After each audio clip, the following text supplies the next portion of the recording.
আমি তো আবার এক জায়গায় ঠিক থাকি না।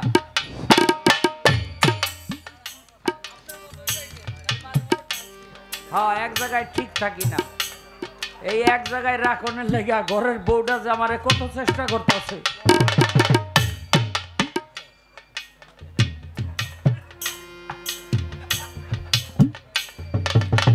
আপনাকে রাখতে পারতেছে না ঠিক। যদি নবীরা মানে ৩১২ জন নবী, ১,২৪,০০০ পয়গাম্বর, তারা যদি ওই রুহানিতে নবীর কলেমা পাঠ করে থাকে তাহলে দুনিয়াতে এসা তাদের নামে কলেমা আসলো। যারা বলতেছেন যে নিজে কালেমা বানাইছে তাদের কোনো ক্ষমতা নাই যদি আল্লাহ তাদেরকে আদেশটা দেয়, কারণ তারা তো আল্লাহর নবী। লা ইলাহা ইল্লাল্লাহ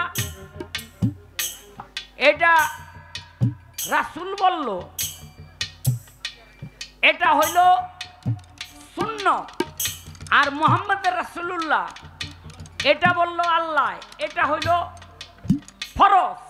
কিন্তু আমাদের সমাজের মধ্যে কিছু মানুষ দেখি এই ফরজটাকে বাদ দিয়া সুন্নত লইয়া টানাটানি। এটার কারণটা কি একটু ভাও কইরা দিবা। আমরা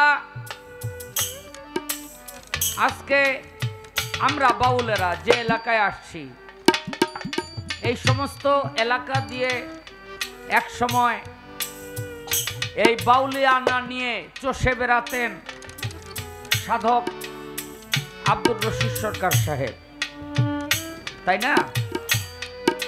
তো সেই মাটিতে আমরা এসছি।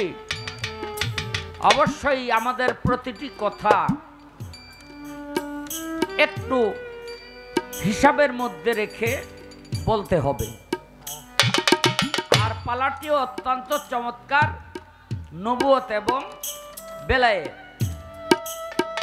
যেখানেই যাই আমাকে নবুয়তের ভাগটা দেয়, আজকে উল্টে পড়েছে। আমাকে দিয়েছেন বেলায়েত। আমার প্রতিপক্ষ গায়িকা, সে পেয়েছেন নবুয়তের ভাগ।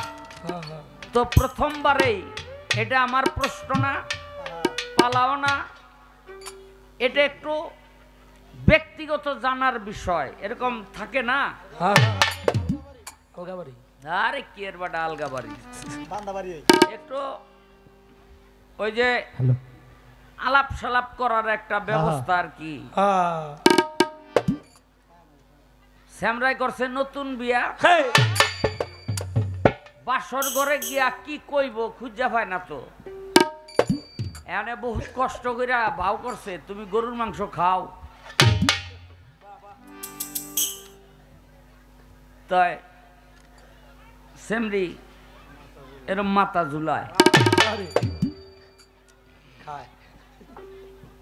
কয় না মুখে কম যায় না, কয় হ খাইতো। এটু কইয়াই চুপ রইছে। আধা ঘন্টা পর মেয়েটাই জিগায়, তো আপনিও গরুর মাংস খান? কয় কয় কম যায় না, কয় হ খাই। কয় তাইলে এই বাসর ঘরের মধ্যে গরুর মাংস আপনিও খান আমিও খাই, তো এটা কি হইল? কয় না একটু আলাপ সালাপ করলাম। আমার প্রথম আলাপ হইল নবুয়ত নিয়া, যেহেতু মুক্তা সরকার গাইতেছে, এই পৃথিবীতে আদম হইতে নবী করিম সাল্লাল্লাহু আলাইহি সাল্লাম পর্যন্ত ১,০০,০০০ মতান্তরে ২,২৪,০০০ পয়গাম্বর, ৩১৩ জন নবী, এর মধ্যে কোনো নারী নাই। এটা না থাকার কারণ কি? বাহ, আলাপ সালাপ। এই যে মাসাসিরা, আপনারা যারা ঝগড়ার নিয়ত করে আইছেন, ঝগড়াটা কালকে সকালে করবেন, আজকের জন্য স্থগিত রাখেন। না, মেয়েদের মধ্যে কোনো নবীও নাই, পয়গাম্বরও নাই, কোনো রসুলও নাই। হ্যাঁ, তে এটা নাই কেন? এই নবুয়তের একটা প্রশ্ন আমি তারে করলাম। এটা আলাপ সালাপ, এটা প্রশ্নের মধ্যে না। হ্যাঁ, ও লিপটাস। আমি তো আবার এক জায়গায় ঠিক থাকি না।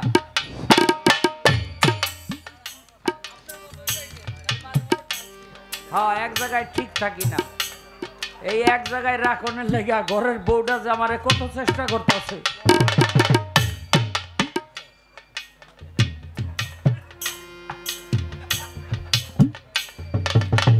আপনাকে রাখতে পারতেছে না, ঠিক না?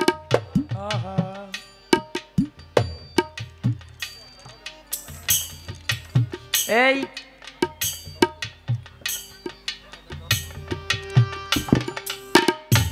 দেখেন, আল্লাহ পাক ওয়াহাদাতের বাগানে একা ছিলেন, একাশ্বর, একাশ্বর, তার আর সঙ্গী কেউ ছিল না, যাকে বলা হয় সহস্রা। এজন্য সাধক রজ্জবালী দেওয়ান সাহেব একটি গান লিখেছেন, ছিল আশ্রয় শূন্য সহস্রারে, সে যে মহান শক্তি স্বরূপ, ছিল গুপ্ত ধনাগারে, সৃষ্টির আগে পরোয়ারে, সৃষ্টির আগে পরোয়ারে। সেই ধনাগার হইতে যখন আপনি হলেন চেতন, নিজকে নিজে প্রকাশিতে হলো সৃষ্টির আকিঞ্চন। সে যে মহান শক্তি ছিল, 6 ভাগে বিভক্ত হলো, নাম ভাগ নিরাকার রইল, 5 ভাগে পাঞ্জাতন ধরে গড়ে।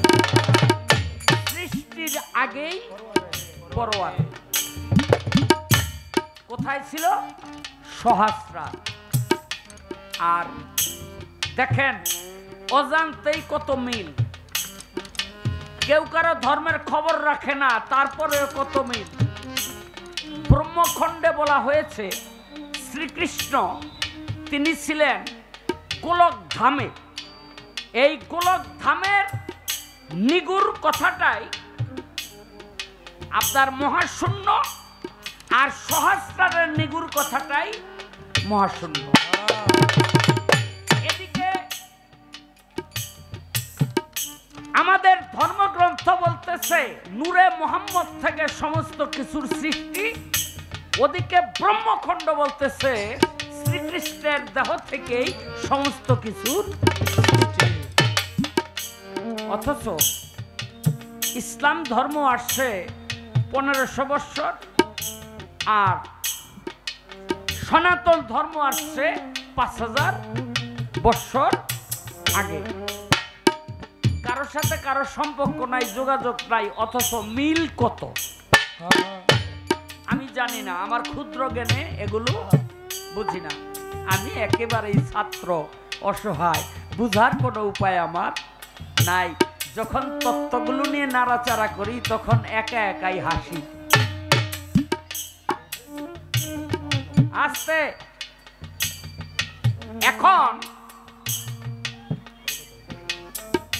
ওই সহস্রারে যখন আমার আল্লাহ ছিলেন, সেখানে সৃষ্টি করলেন মোহাম্মদী নূর।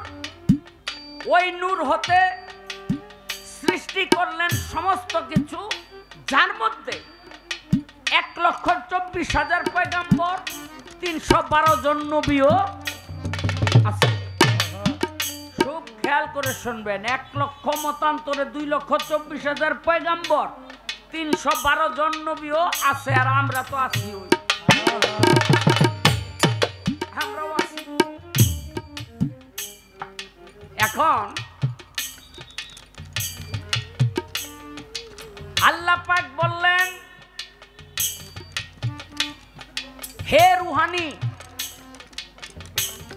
তোমরা কি আত্মসমর্পণ করবে? অর্থাৎ তোমরা কি ঈমান আনবে? ঈমান। সমস্ত রুহানি দাঁড়ায় গেল, আরে ইমান আবার কি? কিছু কিছু রুহানি বলল যে হ্যাঁ আমরা ইমান আনবো। তখন তারা পাঠ করলো, আল্লাহ বলে পাঠ করো। আরশ কাঙ্গুরার দিকে তাকাইয়া সেখানে কি লেখা আছে? লেখা দেখলেন লা ইলাহা ইল্লাল্লাহু মুহাম্মাদের রাসূলুল্লাহ সাল্লাল্লাহু আলাইহি সাল্লাম।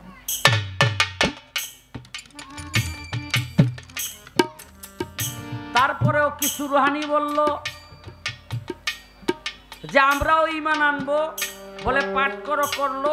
তারপরে কিছু রুহানি বলল আমরা ঈমান আনবো, পাঠ করলো, ঈমান আনলো। এমনি করে আস্তে আস্তে একটা সময় আর কেউ স্বীকার করলো না যে আমরা ঈমানদার হতে চাই। কেউ পাছা দিয়া রইল, কেউ বেহা হইয়া রইল, কেউ তেরা হইয়া রইল। আছে না এরকম? হ্যাঁ, এই দুনিয়ার মধ্যে আইসাও ওগুলো বেহা তেরাই হয়ে রইছে। ওগুলি 1000 ফিট আইলেও সোজা হবে না। আস্তে আমার প্রশ্ন কিন্তু মুক্তা সরকার সামনে আইতাছে, তোমার রেডি থাকতেই। এখন আমার নবী আসলো সবার শেষে, কলেমা হইল কি? লা ইলাহা ইল্লাল্লাহ, নাকি মুহাম্মাদুর রাসূলুল্লাহ। আর আদম যখন ছিল তার কলেমা ছিল কি? লা ইলাহা ইল্লাল্লাহ আদম সফিউল্লাহ, লা ইলাহা ইল্লাল্লাহ ইসমাইল জাবিরুল্লাহ, লা ইলাহা ইল্লাল্লাহ ইব্রাহিম খলিলুল্লাহ, লা ইলাহা ইল্লাল্লাহ ঈসা রুহুল্লাহ। এমনি করে তখন কলেমাগুলো একের পর এক পৃথিবীতে তাদের মাধ্যমে আসতে শুরু করলো। যখন আমার নবী আসলো তখন হইল লা ইলাহা ইল্লাল্লাহ মুহাম্মাদের রাসূলুল্লাহ। এখন তোমার কাছে আমার প্রশ্ন, রুহানিতে যদি নবীরা মানে 312 জন নবী, 1,24,000 পয়গাম্বর, তারা যদি ওই রুহানিতে নবীর কলেমা পাঠ করে থাকে, তাহলে দুনিয়াতে এসে তাদের নামে কলেমা আসলো।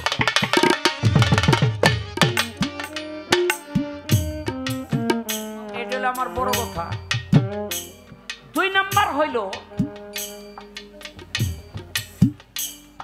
যদি বলেন যে তাদের নামে কলেমা আসলো তাতে দোষের কি, তাহলে আমি বলবো যে ওই রুহানিতে যদি এই পৃথিবীতে তাদের নামে কলেমা হয়, তাহলে রুহানিতে কি তারা নবীর নামে কলেমা পড়ে নাই? একজন চেয়ারম্যান সাহেবরে ভোট দিয়া কয়দিন পর নিজে চেয়ারম্যানই দাবি করে, কেমনে? এটা আমার মাথায় ঢোকে না। আমার একটু বুঝাইয়া দিবা, তারা কি ওই রুহানিতে কলেমা পড়ছিল না পড়ে নাই? যদি না পড়ে থাকে তাহলে তারা মুসলমান হয় কি করে, ইমানদার হয় কি করে? আর যদি পড়ে থাকে তাহলে নিজের নামে কলেমা প্রচার করে কিভাবে? আস্তে রাখ।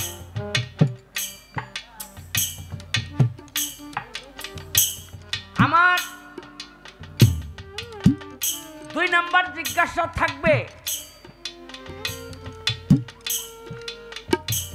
এই যে কলেমা, এই কলেমাটা অর্ধেক ফরজ আর অর্ধেক হইল সুন্নত। দেখেন নবী যা করছে তা ফরজ না সুন্নত? কথা কন না কে? ডরাননি? নবী যা করছে সুন্নত, আর আল্লাহ যা করছে ফরজ, তাই না? আচ্ছা এই বেটা পোত পরে কর। এই আরশ কাঙ্গুরার মধ্যে মোহাম্মদী নূর যখন রাখলো 70,000 বছর পর্যন্ত মুহাম্মদী নূরের জপতে আরম্ভ করলো লা ইলাহা ইল্লাল্লাহ।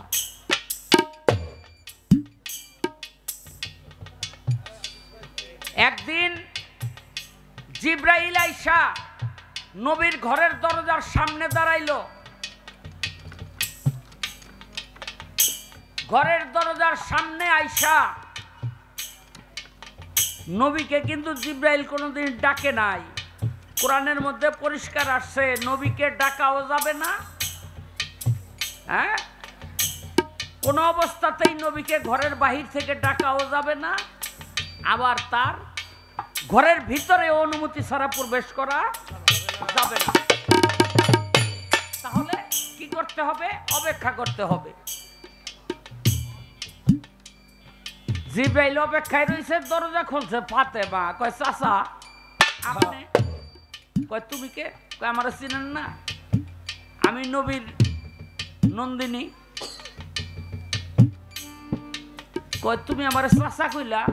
কয় আপনি তো চাচা, তাও এমন চাচা না, ছোট চাচা। জিবরাইল কয় এতদিন যাইয়াছিলাম, বাণিজ্যত আজকে গেছে। কয় তাই আল্লাহর রসুল কোথায়? কয় উনি তো অনেক আগে বাইরে গেছে। কই গেছে? মসজিদে নববীতে। যারা হজে গেছেন তারা দেখছেন বর্তমান যে মসজিদে নববী তার মধ্যে একটা গেট আছে, যে গেটটার নামই জিবরাইল। হ্যাঁ, বাবে জিবরাইল, বাবে জিবরাইল। আল্লাহ পাক আমারে নিচে সৌভাগ্য হয়েছে, কথাটা বলতে গেলে চোখের সামনে ভাসে। বন্ধ থাকে দরজাটা, সব সময় বন্ধ থাকে, কোনো কোনো সময় খুলে দেয়। তো এনে গিয়া দাঁড়াইছে আল্লাহ রসুলের সাথে দেখা। কে? জিবরাইল। মনটা এত খারাপ কেন, এত কালা কেন চেহারাটা? কয় ইয়া রাসূলুল্লাহ একটা বিচার যদি পাইতাম। কয় কি? কয় মা ফাতেমা আমার ছোট কাকা কয়। আমার নবী কয় তাইলে তো বিচার করাই উচিত। এখন জিবরাইল তার বিচার করার আগে আমার একটা প্রশ্নের জবাব দিবা। বলে কি? কয় তোমার বয়স কত? জিবরাইল দিছে আয়েশা। আরে ইয়া রাসূলুল্লাহ আপনি কি কইলেন? আমার বয়স কত এটাকে আমি গণ্য বৈশা রাখছি? আমার কি বাপ মা আছে? আমি কে রাখবো? আমার কেউ নাই তো। তবে একটা নিশানা আমার মনে আছে। কয় কি? কয় আমি সৃষ্টি হইয়া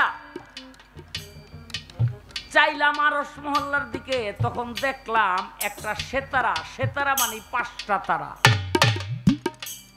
অনেকে ভুল করে, সেতারা মানে 6 তারা, কিন্তু সেতারা মানে হলো আরবিতে 5 তারা। আমি 5টা তারা দেখলাম একসাথে।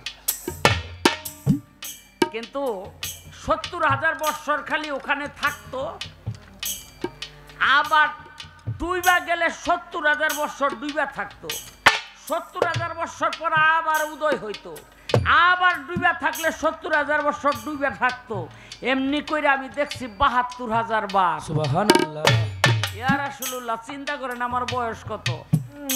আমার নবী কয় জিবরাইল ওই তারাগুলি যদি তোমার সামনে এখন আসে তুমি কি চিনতে পারবা? কয় কোন কি? এতদিন যেই তারা দেখছি এই তারা কি চিনুম না? কয় তো এক কাম করো। কয় কি? কয় আমার পিছনে আহ।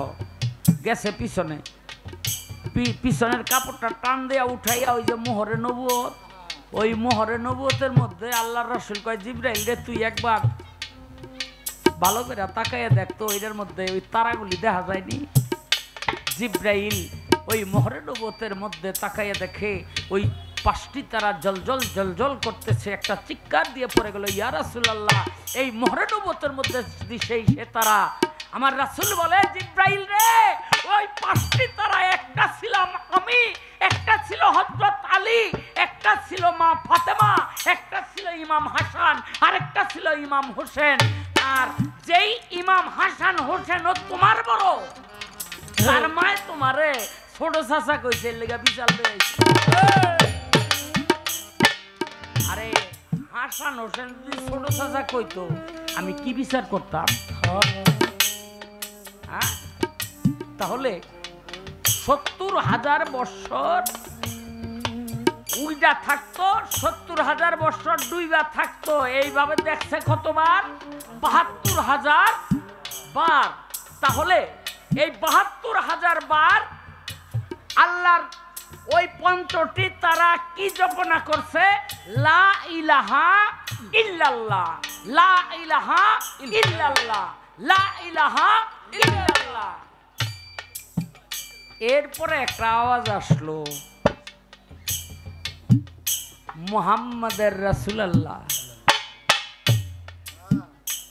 আল্লাহ কইল একবার, আর রাসূল কইল কতবার? রাসূলের মুখের বাণী সুন্নত, আল্লাহর মুখের বাণী ফরজ। মুক্তা সরকার, তোমার কাছে আমার জানার বিষয়, লা ইলাহা ইল্লাল্লাহ এটা রাসূল বলল, এটা হইল সুন্নত। আর মুহাম্মদের রাসূলুল্লাহ এটা বলল আল্লাহ, এটা হইল ফরজ। কিন্তু আমাদের সমাজের মধ্যে কিছু মানুষ দেখি এই ফরজটাকে বাদ দিয়া সুন্নত লইয়া টানাটানি করে। আমার মনে হয় কথাটা মুক্তা সরকার ভালো করে এখনো বুঝে নাই। কেন?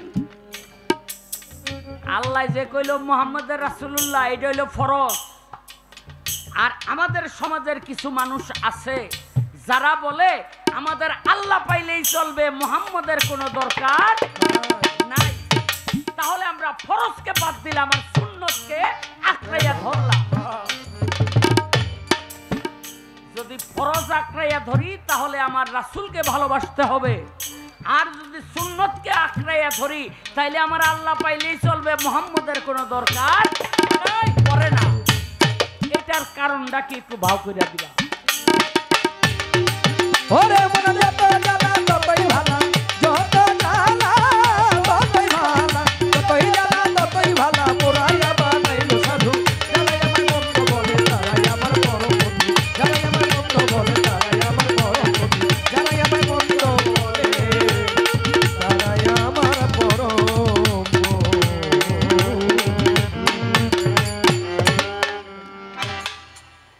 প্রথমেই প্রশ্ন রাখলেন আমার কাছে,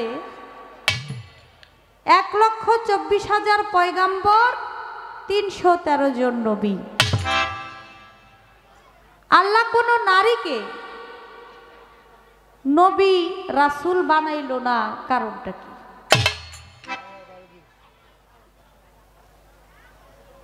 নারী হইল গোডাউন।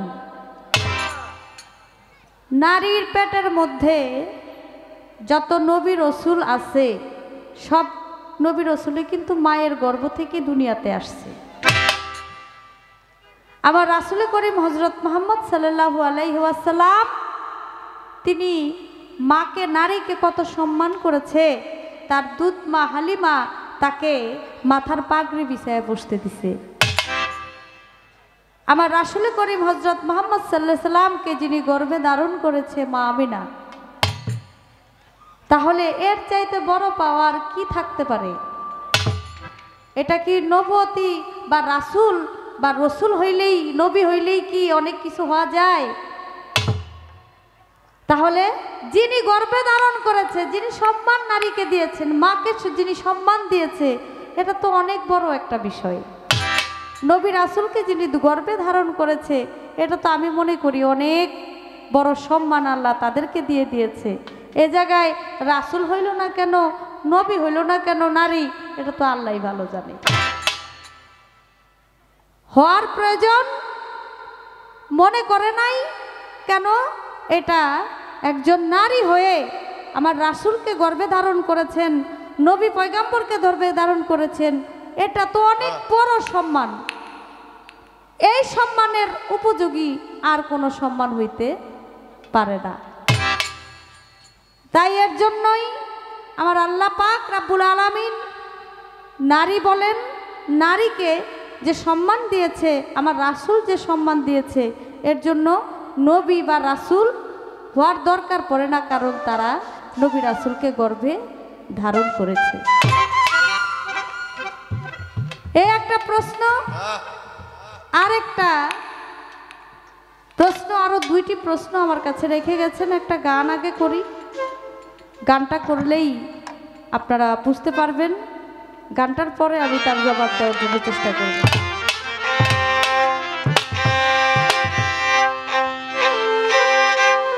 এই পৃথিবীর আগে পয়দা, এই পৃথিবীর আগে পয়দা, এই পৃথিবীর আগে পয়দা ভালো ভালো ছিলেন আমার রাসূল আল্লাহ ইয়া মুহাম্মদ হাবিব আল্লাহ ইয়া মুহাম্মদ রাসূল আল্লাহ ইয়া মুহাম্মদ হাবিব আল্লাহ। এই পৃথিবীর আগে পয়দা, এই পৃথিবীর আগে পয়দা ছিলেন আমার রাসূলুল্লাহ ইয়া মুহাম্মদ হাবিবাল্লাহ ইয়া মুহাম্মদ রাসূলুল্লাহ ইয়া মুহাম্মদ হাবিবাল্লাহ। শুনে খোদার আজব কাহিনী, কত অজ্ঞানী হইয়া যায় জ্ঞানী। শুনে খোদার আজব কাহিনী,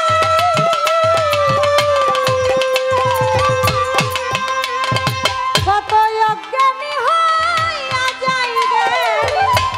নিরাকারে ছিলেন ও নিরাকারে ছিলেন তিনি, নিরাকারে ছিলেন তিনি। 90,000 ইয়ার্স কেলা ইয়া মুহাম্মদ হাবিব আল্লাহ ইয়া মুহাম্মদ রাসূল আল্লাহ ইয়া মুহাম্মদ হাবিব আল্লাহ। ও এই পৃথিবীর আগে পয়দা, এই পৃথিবীর আগে পয়দা ছিলেন আমার রাসূলুল্লাহ ইয়া মুহাম্মদ হাবিবাল্লাহ ইয়া মুহাম্মদ রাসূলুল্লাহ ইয়া মুহাম্মদ হাবিবাল্লাহ। রোজ ফ্লাওয়ার বেশ বিউটিফুল, এ কথাটি নয় কোনো ভুল। রোজ ফ্লাওয়ার বেশ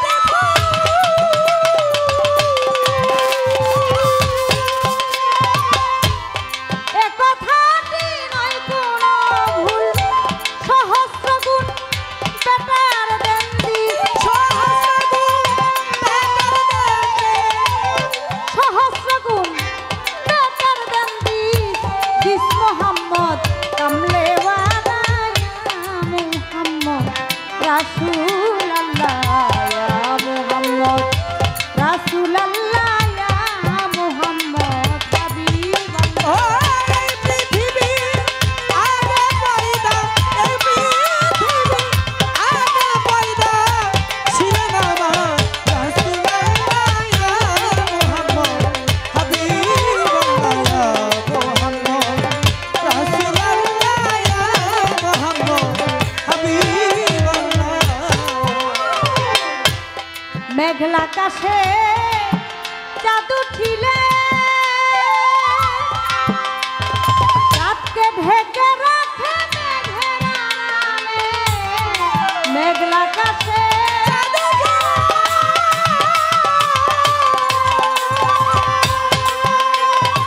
চাঁদকে ঢেকে রাখে মেঘের আড়ালে। তেমনি নূর নবীকে বানাই, ও নূর নবীকে বানাইয়া, নূর নবীকে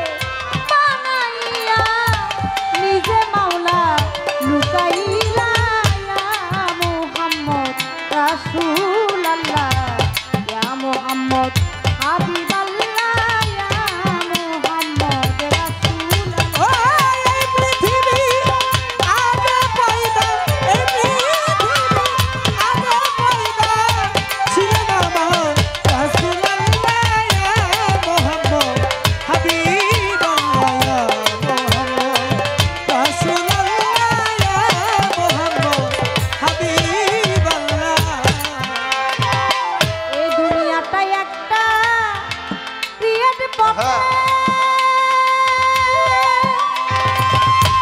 only Muhammad Allah ki waste দুনিয়াতে একটা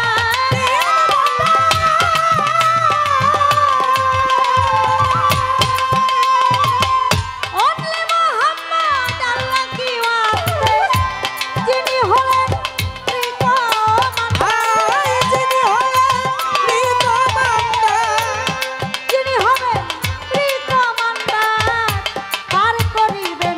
শেষের বেলায়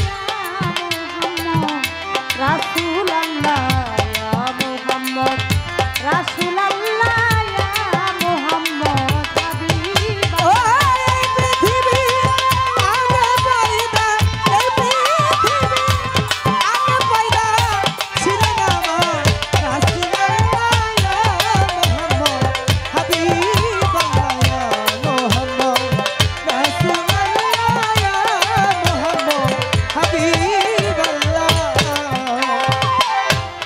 ওহে প্রভু দয়াল মাইতি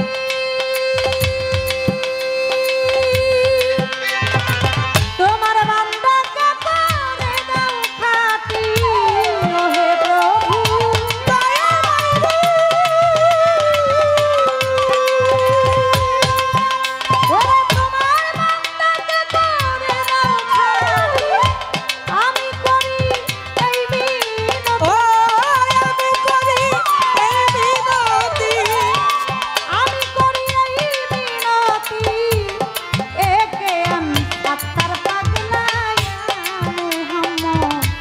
রাসূল আল্লাহ ইয়া মুহাম্মদ হাবিব আল্লাহ ইয়া মুহাম্মদ রাসূল ও এই পৃথিবী আগে পয়দা এই পৃথিবী আগে পয়দা ছিলেন আমার রাসূল আল্লাহ ইয়া মুহাম্মদ হাবিব আল্লাহ ইয়া মুহাম্মদ রাসূল আল্লাহ ইয়া মুহাম্মদ হাবিব আল্লাহ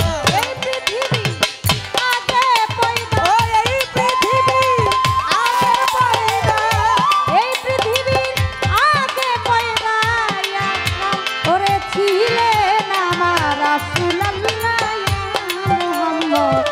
হাবিব আল্লাহ ইয়া মুহাম্মদ রাসূল আল্লাহ ইয়া মুহাম্মদ হাবিব আল্লাহ ইয়া মুহাম্মদ রাসূল আল্লাহ ইয়া মুহাম্মদ হাবিব আল্লাহ ওরে ডালে ডালে দুলছে তারা ডালে ডালে দুলছে তারা ডালে ডালে দুলছে তারা ডালে ডালে দুলছে তারা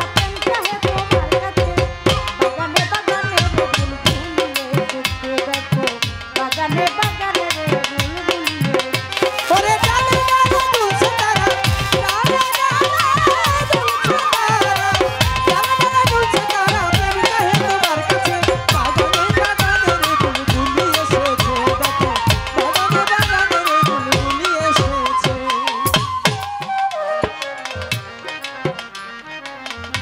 আমার আল্লাহ পাক রব্বুল আলামিন অনেক নবীকে নবুয়তি দিয়েছিল শুনেন মন দিয়া আমার রাসূলের নবুয়তিটা একটু ভিন্ন ছিল সবাই যাই বলিয়া কারণ এক এক নবীকে আল্লাহ এক এক জায়গায় নবুয়তি দিয়েছেন মুসা নবীকে নবুয়তি দিয়েছে তার হাতের লাঠির মধ্যে হাতের লাঠিটা যখন হাত থেকে মাটিতে ছেড়ে দিত তখন এটা একটা সাপ হয়ে যাইত আবার যখন মুসা নবী ওই হাতে দিয়া লাঠিটা ধরতো তখন আবার সেটা লাঠি হয়ে যাইত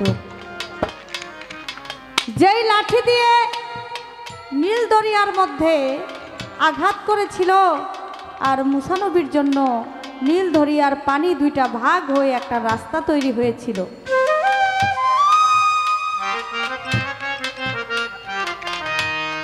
ইউসুফ নবীকে নবুয়তি দিয়েছিল তার চেহারার মধ্যে যেই চেহারা স্বপ্ন যোগে জুলেখা বিবি দেখে পাগল হয়ে যায় সুলেমান পয়গম্বরকে নবুয়ত দিয়েছিল তার হাতের আংটির মধ্যে। সে আংটি দিয়ে যা খুশি তা করতে পারত। এক এক নবীকে আল্লাহ এক এক জায়গায় নবুয়ত দিয়েছেন। আমার নবী করিম হযরত মুহাম্মদ সাল্লাল্লাহু আলাইহি সাল্লামে নবুয়ত দিয়েছিলেন তার পৃষ্ঠ মুবারকে। সুবহানাল্লাহ।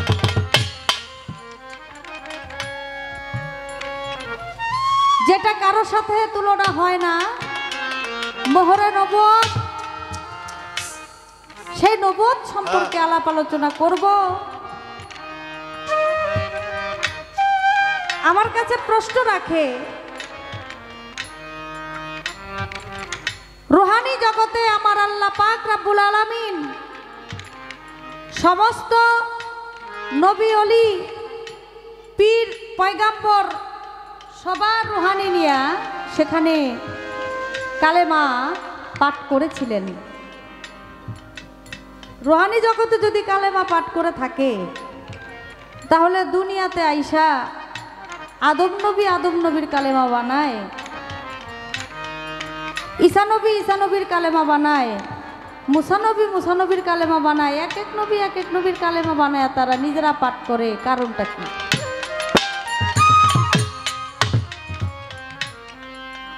সাফায়াতের কান্ডারি আমার রাসূল হবেন, সবাই জানেন ভাই। আমার আল্লাহ দুনিয়াতে পাঠাইলেন, সে প্রথম সবার শেষে আসছেন। তাই আমার নবী কিন্তু সর্বশ্রেষ্ঠ সর্বপ্রথম নবী, কিন্তু তারে পাঠাইছে একেবারে শেষে, যার পরে আর কোনো নবী আসে নাই। এটার চিন্তা ভাবনা আমার আল্লাহ পাক রব্বুল আলামিন এটা আগেই করে রেখেছেন। যারা বলতেছেন যে নিজে কালেমা বানাইছে, তাদের কোনো ক্ষমতা নাই যদি আল্লাহ তাদেরকে আদেশটা দেয়, কারণ তারা তো আল্লাহর নবী। আল্লাহ যদি তাদেরকে না বলেন তাহলে তারা বানাইতেন না। তাদের কিন্তু আদম নবীর কিন্তু উম্মত ছিল, মুসা নবীর কিন্তু উম্মত ছিল, নূহ নবীর কিন্তু উম্মত ছিল। তাদের কালেমাটা তারা এর জন্য বানাইছে, তাদেরকে যেন মানুষ বিশ্বাস করে তাদের দিনে আসে। নূহ নবীকে আমার আল্লাহ পাক রব্বুল আলামিন শরীয়তের নবী বানাইছে। নূহ শব্দের অর্থ রোদনকারী। তিনি এত কান্নাকাটি করছে, আমার আল্লাহ তারে খুশি হয়ে শরীয়তের নবী বানাইছে।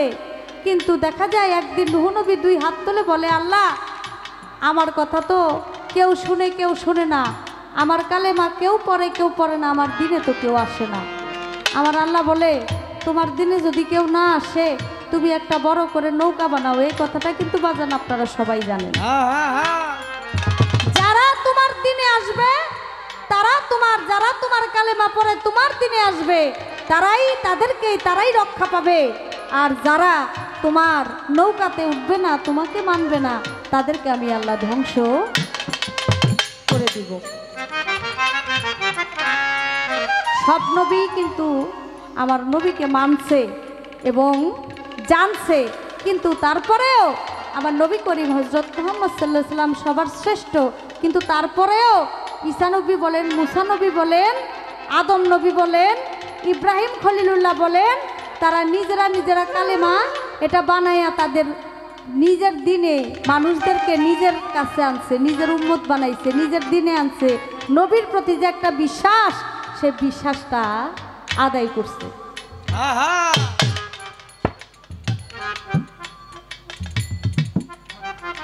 এই বিশ্বাসটা আদায় করার জন্যই তারা নিজের কালেমা পাঠ করে পড়াইতে হইছে। কারণ তখন আমার নবী করিম হযরত মুহাম্মদ সাল্লাল্লাহু আলাইহি সাল্লামের যে কালেমাটা, সে কালেমাটা তারা জানতো। তাদের এক একটা কিতাবের মধ্যে সেভাবে বলেছে যে আমরা নবী না হইয়া যদি শেষ নবীর উম্মত হইতে পারতাম, তাহলে আমাদের জীবনটা ধন্য হইত। এটা কিন্তু সব নবী বলছে, কিন্তু তারপরেও তাদেরও তো উম্মত ছিল, তাদের উম্মতের জন্য তাদের নিজের কালেমা বানাইতে হয়েছে। আদম নবী নিজের কালেমা থাকতেও একজন যখন স্মরণদ্বীপ আর একজন জেদ্দায় বসে কান্নাকাটি করে, 350 বছর কান্নাকাটি করার পর যখন দুইজনে একত্রিত হইছে, তখন কিন্তু আরশ মহল্লার মধ্যে লা ইলাহা ইল্লাল্লাহু মুহাম্মাদুর রাসূলুল্লাহ সাল্লাল্লাহু আলাইহি ওয়াসাল্লাম এই কালেমা দেখে কিন্তু আমার আল্লাহর কাছে বলছিল, আল্লাহ ওই নামের উসিলায় তুমি আমাদেরকে ক্ষমা করে দাও। আমার আল্লাহ বলছিল, হে আদম, যখন তোমাদেরকে জান্নাত থেকে বিতাড়িত করে দুনিয়ার মধ্যে পাঠাইলাম, নিক্ষেপ করলাম, তখনও আরশ মহল্লায় আমার এই কালেমা, আমার এই নাম লেখা ছিল। তুমি যদি তখনও ক্ষমা চাইতা, সাথে সাথে আমি আল্লাহ তোমাকে ক্ষমা করে দিতাম। সুবহানাল্লাহ, সুবহানাল্লাহ। সব নবী মানছে, জানে আমার নবীর ঘটনা, কিন্তু তারাও কিন্তু নবী ছিল, আল্লাহর নবী। আল্লাহ করছে ঘোষণা তাদের উম্মতদেরকে দিনে আনার জন্য, কারণ তখন আমার নবী দুনিয়াতে আসে নাই। এর জন্য তাদের উম্মতদেরকে নিজের দিকে আনার জন্য, তাদের উম্মত করার জন্য, এর জন্য একটা কালেমার প্রয়োজন হয়। তারা নিজেরাই নিজেদের কালেমা ওই পাঠ করাইয়া তাদের উম্মত তখন বানাইছে, মুসলমান বানাইছে।